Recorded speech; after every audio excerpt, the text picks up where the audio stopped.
Guess what today is? It's part 2, battling nerves. So grab your grounding instrument. What's a grounding instrument? Well, you gotta stick around and find out. Silence the lies, sever the ties, light up the skies with your dreams. Give up the ghost, grab onto faith, open your heart, believe, yeah, your life can be no more mystery. You can live out while you're here.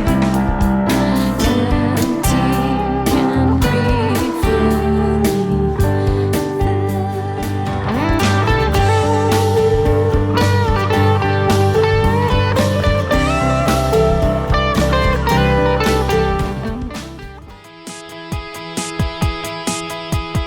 Good morning.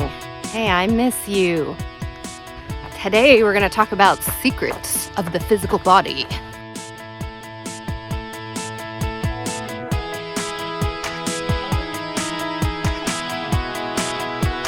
Ready for some tips? All right, tip number 1, this is borrowed from psychology. Get grounded.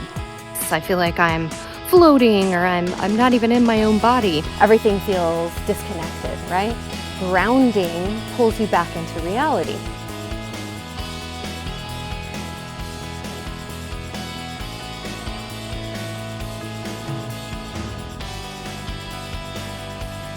Let's face it, how often in life are we just standing there with nothing in our hands, talking to people? My advice is to get a grounding instrument. And so in acting, that can be something very small that makes sense for you to have in your hand. My most common one that I used in class was a pen. Now that's obviously if it's in a modern time where they had pens. But you say, well, isn't the casting director gonna ask me, what are you doing holding that pen? No, never. Not in over 25 years of working with actors have I ever had a casting director say, hey, can you put that pen down and try again? They don't even notice it's there because it makes the actor feel so much more grounded. A key, single key. Your keys jingle and you don't want to make any sounds like that. But a single key can be something you're proud of. The car that you saved up for, the house that you have, a key to your mailbox where you get all your paychecks. You can make a connection to something important there with a key.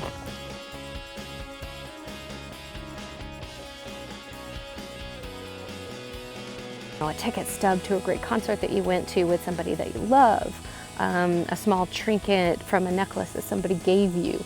Those things can help you feel less nervous.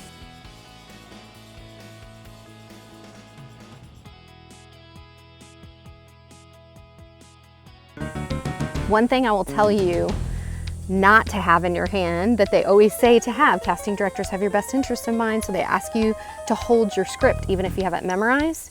But if you're nervous, it starts to shake. So if you're one of those people that your nervousness comes out in your hands, I would say memorize your lines and then grasp onto a grounding instrument.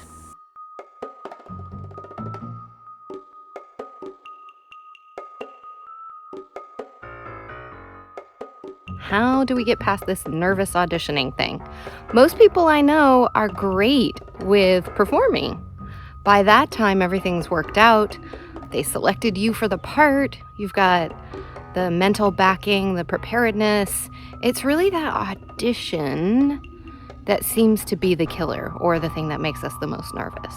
So we're gonna take care of some physical things because there's nothing more uncomfortable in a casting room than realizing that the performer that you believe in, that you want to do well, is terrified.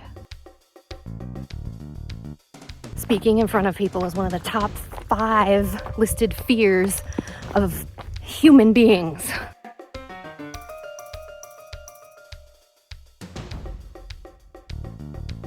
So that makes sense, right? But what happens when fear comes into your brain? It floods through all of your body and causes a reaction.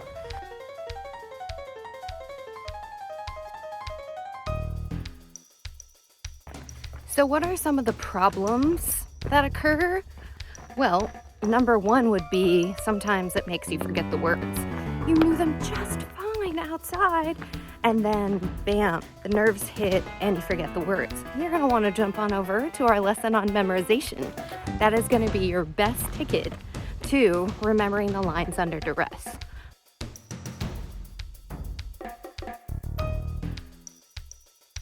Let's say you get stomach upset and you're like, oh my gosh, like a professional wouldn't have all this stomach upset. A professional wouldn't have to go throw up before the audition.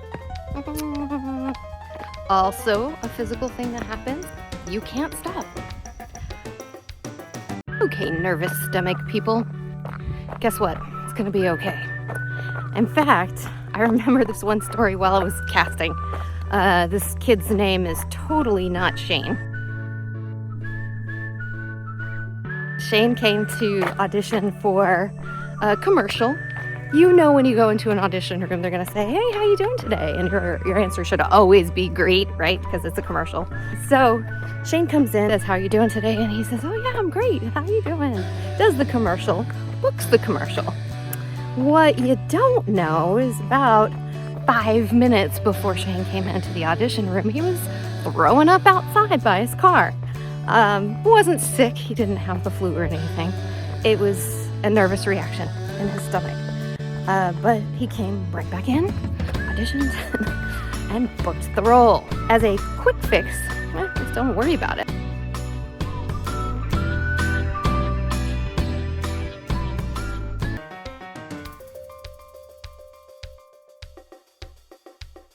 Flight. We're so excited to have an audition, but then the nerves took hold, and so you canceled. Or you made something up. I'm sorry, this is a terrible one, but I had people so often tell me that the same person had passed away multiple times. It's anxiety, I get it. You panic and decide to cancel, not do it at all.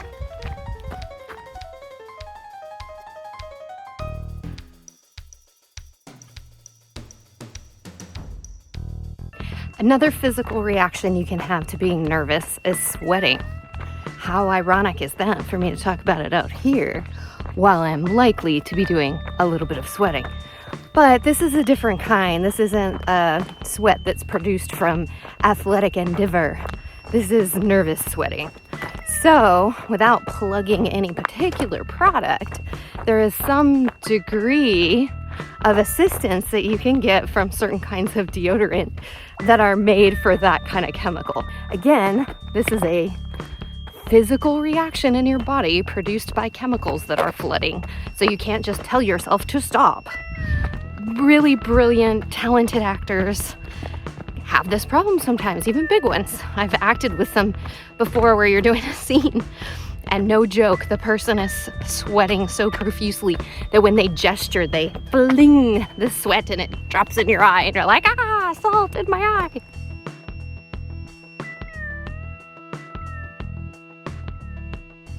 If it's not in person, you're taping your own audition, do something to cool yourself down, calm yourself down. Don't trip on the rocks. Take a break, clean up, make yourself feel better, cool down, change clothes, and start over. If it is in the room, just try not to bring attention to it. Be very careful about what shirts you wear. Explore what kind of thing to wear that would mask it better.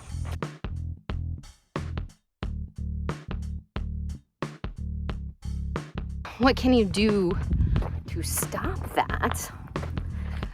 Well, I'm gonna say part 3, of course, because internally, if you can get to a point where it's not a fear that's created in you, that's the best way.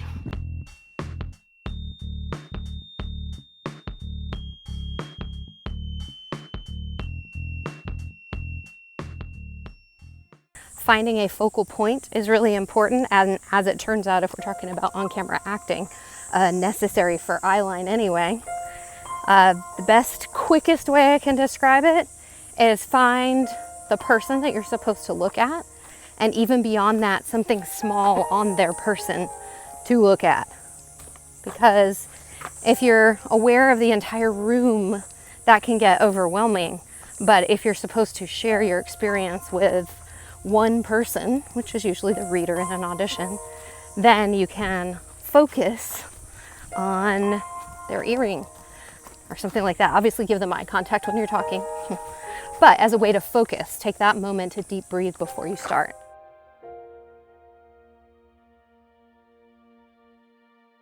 If you have any of the things that we're talking about today, please take away all of their power over you. It doesn't mean that you shouldn't be an actor, you can't be an actor or performer. These things are normal. Some of them are immediately fixable, and some of them are fixable over time with a little bit of concentration and some education.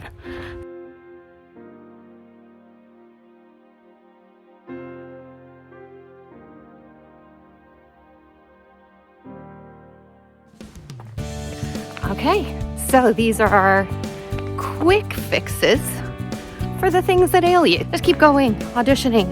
Do some of these quick fixes. Find yourself a grounding instrument. Change your clothes if you have to. Throw up by your car.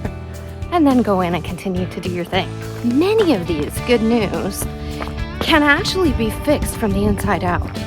So when you're finished with this, you're going to want to watch part 3. And part 3 is about internally focusing yourself on what's really important.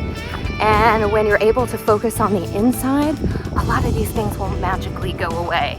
In fact, many of the actors that I've worked with over the years who had very debilitating physical tells of nervousness, we never worked on the physicality. We just went straight to the internal. So I realize you're watching YouTube. You're probably looking for a much quicker fix. There are some things that will help alleviate, but I would also highly recommend that you go to part 3 so you can figure out how to fix these things permanently. You say, hey Steph, I don't want the quick fix. I want to go straight for the super important deep process. Okay, good. Then you should go to part 3, but you'll have to wait till next week. Next time, part 3, we're going to talk about the 3 Ps. Once you do the internal work, then magically all of the physical stuff takes care of itself. So I'm going to get back out there. You get back out there too.